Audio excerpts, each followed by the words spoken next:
Hello! In this video, ituturo ko sa inyo kung paano gumawa ng cord.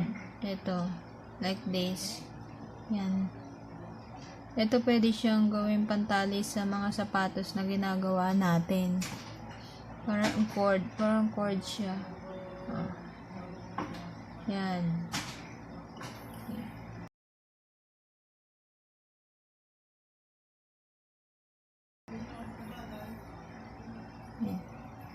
So, gagamit muna tayo ng white para dito. Kunin lang natin yung isang strand. And then,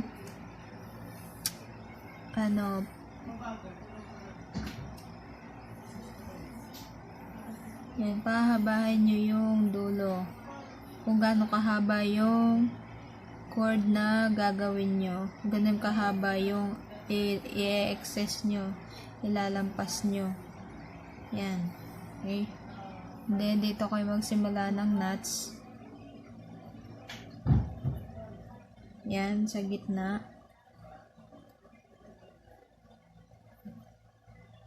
Then, hawak mo dito. At ito. Ayan. So, magi-start tayo. Chain 1. Then, itong isa, yarn over mo doon. And then, itong loop, pupull mo naman yung pangalawa. Yan. And then, yarn over ulit dito sa unang. Tapos, pupull mo naman itong pangalawa. Okay? Ulit. Yarn over. And then, pull. Yarn over. And then, wait. Yarn over. And then, pull. Yarn over. And then, pull. Maluwag lang yung pagkakagawa sa una. So, ganito. Yarn over, palayo sa'yo, pabalot sa kanya. Hindi ganito, pag ganon. Yan. And then, hahawakan mo. Yan, hahawakan mo siya. At hihilahin mo naman yung nasa itaas.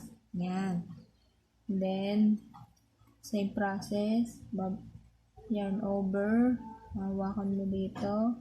And then, pull yung sa taas. Yan.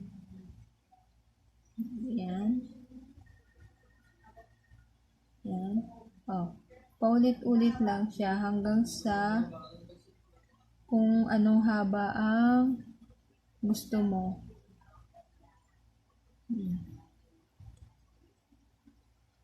Parang mas maganda itong gawing pantali nga sa mga sapatos kaysa dun sa una kong ginamit na Japan cord na small, kasi dumudulas siya pag tinatali, madaling mag-loose kasi nga madulas siya. Ito hindi,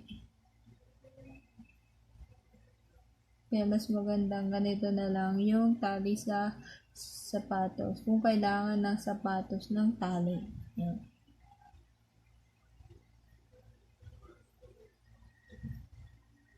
At para pala sa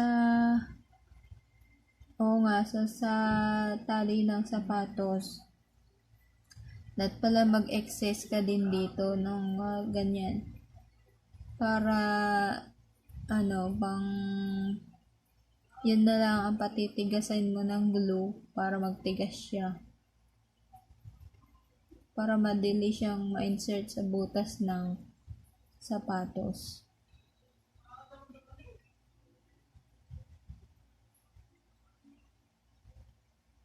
So, I repeat. Yan. Yarn over. Then pull. Yarn over. Mahirap lang siya sa unang hawakan. Pero pag nasanay ka na, madali na.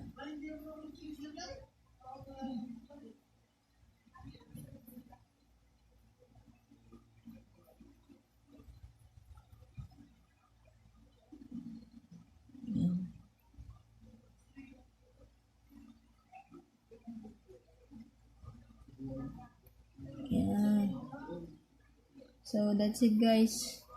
Madali lang tayo.